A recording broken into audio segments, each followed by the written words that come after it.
प्यार से एक फोटो थोड़ी सी बाहर से बना के उतरवा लियो।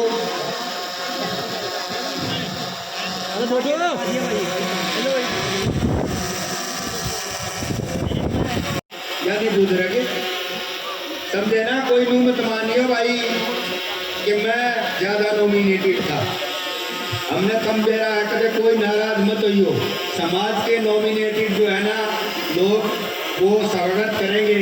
एक तो जयपाल दरियाजी दरिया खाप के प्रधान आए हुए हैं और सरोवा खाप के प्रधान सतीश सरोवा जी हैं और जय सिंह जी है, प्रेम जी है और महासिंह नंबरदार रामफल जो हमारी चौपाल के ही साथी हैं और राजेंद्र सिंह टोंक यहाँ है। पहले दीपेंद्र हुड्डा को पगड़ी बांधेंगे यही लोग और उसके बाद डॉक्टर राजेंद्र सिंह टोंक को पगड़ी बांधेंगे। पर पगड़ी जब बांधी हुड्डा ना हड़ लिया और क्या बताओ, खूब जोर जोर की ताली बजाओ। कौन तो हाँ चौधरी दीपेंद्र हुड्डा।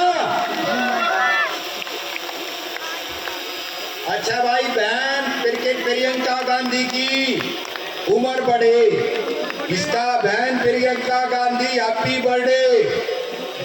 बहन प्रियंका गांधी राम खड़ा है कर्नल राणा चल भाई उसके जाओ ना।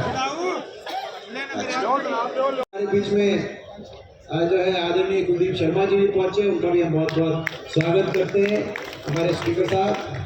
तो लगभग 500 कैन 500 तो 500 कैन आपने पिछले इन जो है मैं समझता हूँ लगभग 18 वर्षों के अंदर 17-18 वर्षों से आप ये लगा रहे हैं कैंप।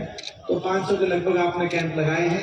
ये कहना तो आसान होता है लेकिन ये निभाना बड़ा मुश्किल होता है। किसी भी व्यक्ति के लिए कोई भी अगर जनसेवा का कोई भी रास्ता कोई माध्यम कोई अपनाया जाएगा तो पहला कदम ही बड़ा मुश्किल से उठ पाता है, लेकिन उसके बाद उस रास्ते पे चलते रहना निरंतर 17-18 साल तक इस प्रकार से चलते रहना, ये एक बहुत मैं समझता हूँ एक हमारे सबके लिए प्रेरणा स्रोत और प्रशंसनीय ये आपने ये पूरा अपना सफर रहा है। हम आपको बहुत बहुत बधाई देते हैं। आपके परिवार का एक पृष्ठभूमि रही है जो आज हम आपके स्वर्गीय पिताजी को भी याद करते हैं, जिनका बड़ा गहरा संबंध हमारे परिवार के साथ भी रहा था, हुड्डा साहब के साथ, मेरे दादाजी के साथ।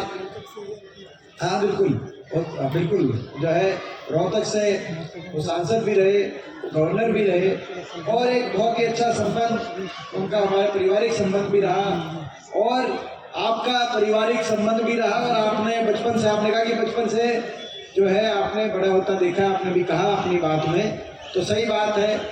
आपका जो बचपन से आशीर्वाद भी मिला और आपकी जो है हर तरह की स्वास्थ्य की सलाह भी कभी जो है बचपन में, क्योंकि आपने दादाजी के भी आप डॉक्टर रहे, चौधरी रणबीर सिंह जी के, आप हुड्डा साहब के भी डॉक्टर रहे और आप मेरे भी डॉक्टर रहे। तो ये एक आप मैं समझता हूँ भाई आपने जो है ना ये आपने तीन पीढ़ियों को तो जो है, और अब तो मेरा वाला जो है वो भी 7 साल का हो गया, उसको भी आप लेके आने वाले हैं। तो कोई ना कोई कभी अगर जो है भगवान के आशीर्वाद से वो ठीक है सारी चीज़, लेकिन अगर बीच में जुकाम वगैरह की कोई ऐसी शिकायत आई तो आपके पास उसको मैं जो है कभी ना कभी उसको भी आपका जो है ताकि स्वास्थ्य सलाह आपकी उसको भी मिले और उसका भी लाभ मिले। तो ये मैं समझता हूँ बहुत एक अपनेपन की बात है। हमें इस बात पे गर्व है कि आपने दिल्ली के एक प्रेस्टिजियस RML राम मनोहर लोहिया अस्पताल में जिस रूप से आप इतने लंबे सेवा वहाँ पे करी और वहाँ से उच्च पद पे आप रहे।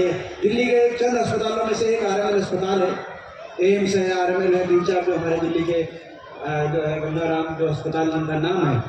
और उसमें मैं इस बात के लिए आपको कहना चाहता हूँ और आज मैं सबके बीच में बात करता हूँ कि अपने दिल्ली के अंदर कई हरियाणा के डॉक्टर होते हैं, लेकिन अपने के जो काम आए वो अपना आप उससे उस पद पे चल रहे हैं वहाँ पर, मगर कोई भी हरियाणा का पेशेंट कभी भी वहाँ पे गया या कभी आपको हमने कभी टेलीफोन करके कहा कि हरियाणा से ये है, बहुत ऐसे डॉक्टर हैं जो दिल्ली में जाके और वो दिल्ली के हो जाते हैं, लेकिन आपने हमेशा हरियाणा से कोई आ गया तो आपने जो आपने अभी बात करी, आपने ये नहीं पूछा कि भाई कौन है, कहाँ का है, किस धर्म जाति भाषा का, हरियाणा से होना चाहिए, हरियाणा से हुआ तो आपने वहाँ पे मदद करी। ये एक आपसे मैं समझता हूँ कि एक आपकी एक जो मैं समझता हूँ बड़ी, और ये आपसे हमें सबको प्रेरणा लेनी चाहिए, क्योंकि हमारे सबके परिवारों में बहुत से ऐसे बच्चे हैं जो अलग अलग पदों में, कोई दिल्ली कोई बाहर, कि भाई अपने का जब तक हम अपने की मदद नहीं करेंगे, क्योंकि अपने की मदद तो अपना ही करता है, ये बात हमें समझनी पड़ेगी। अपने की मदद तो अपना ही करता है, अपने का दर्द भी अपने को होता है, तो हम अपने नहीं करेंगे तो कौन करेगा। तो ये आपने बहुत अच्छा उदाहरण जो है आपका रहा है, मैं आपको बहुत बहुत बधाई देता हूँ। आज इस बात के लिए आपको आखिरी बधाई देते हैं, बाकी तो सारी बधाई जो आपने दे दी, इस बात के लिए मैं आपको बधाई देता हूँ और जो है शुभकामनाएं देता हूँ कि आपने पीछे एक फैसला लिया, बहुत लंबे समय से आप इस जो है दोनों ही समाज सेवा में भी थे, लेकिन आपने राजनीति को अब चयनित किया और आपने कांग्रेस पार्टी चौधरी भूपेंद्र सिंह हुड्डा जी के नेतृत्व में आपने दिल्ली निवास स्थान पर कांग्रेस पार्टी में आपने कदम बढ़ाए। ये इसीलिए महत्वपूर्ण है कि आज हम लड़ाई लड़ रहे हैं, हरियाणा में बदलाव की लड़ाई लड़ रहे हैं, हरियाणा के भविष्य को बचाने की लड़ाई लड़ रहे हैं। हरियाणा की ऐसी सरकार, जिस सरकार ने हर वर्ग को आज निराश करने का काम किया है, खट्टापन करने का काम किया है, हर वर्ग का तिरस्कार करने का काम किया है, ऐसी सरकार से हरियाणा को छुटकारा दिलाकर हरियाणा दोबारा से विकास और खुशहाली में देश में नंबर 1 बने, ऐसी लड़ाई हम लड़ रहे हैं। उस लड़ाई में आपका सहयोग भी मिला है, आप शामिल हुए कांग्रेस पार्टी में, मैं आपका बहुत बहुत धन्यवाद करता हूँ। हरियाणा में बदलाव की हम लड़ाई लड़ रहे हैं और ये बदलाव जरूरी है, क्योंकि आज से 9.5 साल पहले एक बहुमत के साथ हरियाणा में सरकार बनी, बीजेपी की सरकार बनी, खट्टर सरकार हरियाणा में बनी। उससे पहले 10 साल अगर हम याद करें, कांग्रेस सरकार चौधरी भूपेंद्र सिंह हुड्डा जी के नेतृत्व में जो रही, और 2014 में जब बदलाव हुआ उस समय हम याद करें, और आज इन 9.5 साल में, क्योंकि तराजू पे रख के तोलने का समय आ गया है, 10 साल की वो सरकार भी आपने देखी, 10 साल की ये सरकार भी आपने देखी, अब तराजू पे तोलकर फैसले का आपको समय आ गया।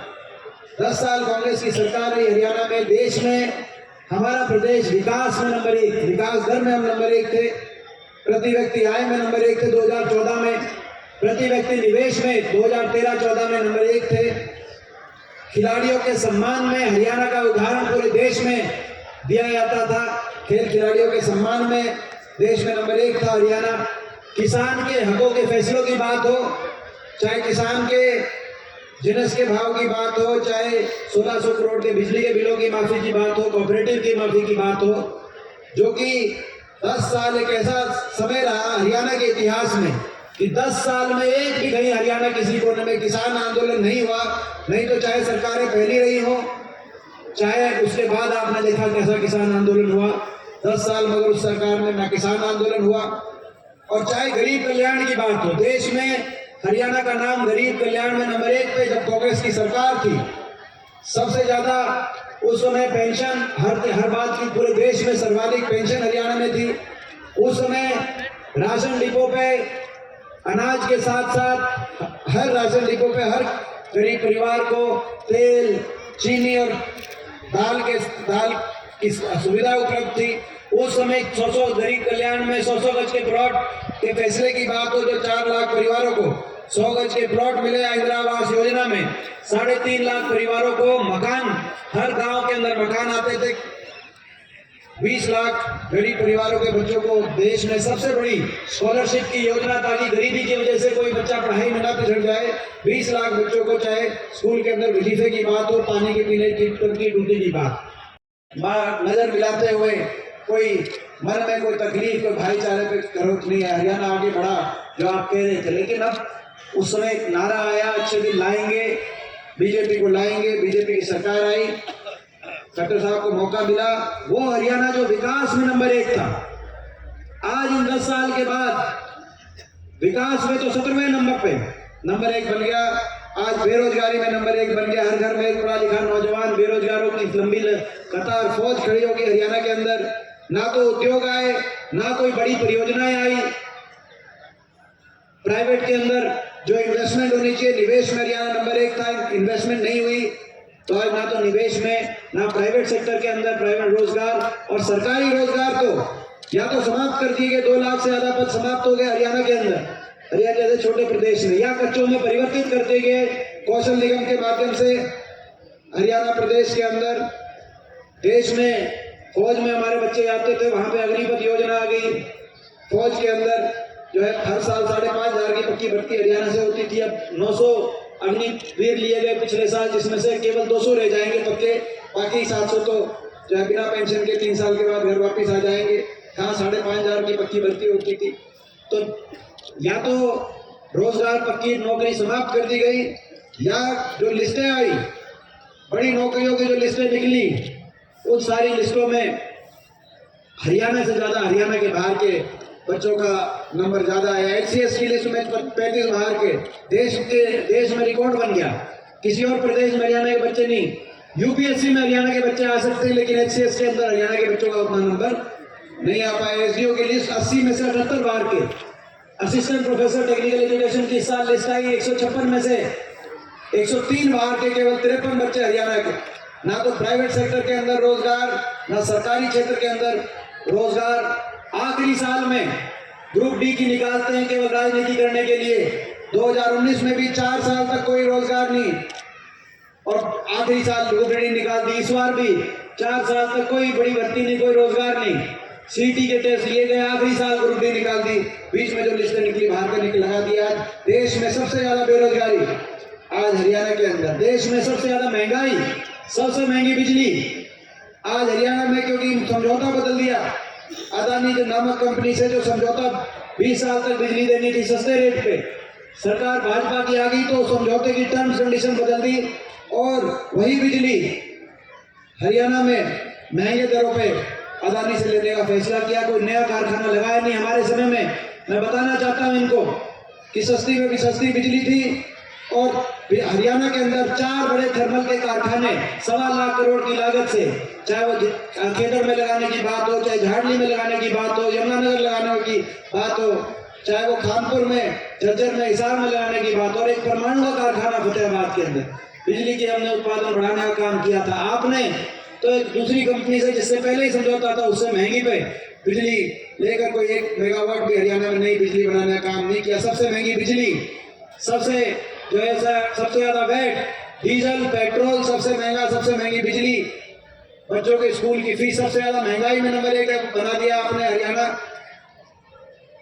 बेरोजगारी में नंबर 1 बना दिया हरियाणा, और भ्रष्टाचार में नंबर 1 बना दिया हरियाणा। क्योंकि ये सरकार जो बनी, ये खट्टर सरकार, दूसरी सरकार, आपको पता है ये किसी नैतिक आधार पर सरकार नहीं बनी। हरियाणा के लोग तो दुखी थे इस सरकार से, पिछली बार ही छुटकारा दिला मिल जाता हरियाणा को।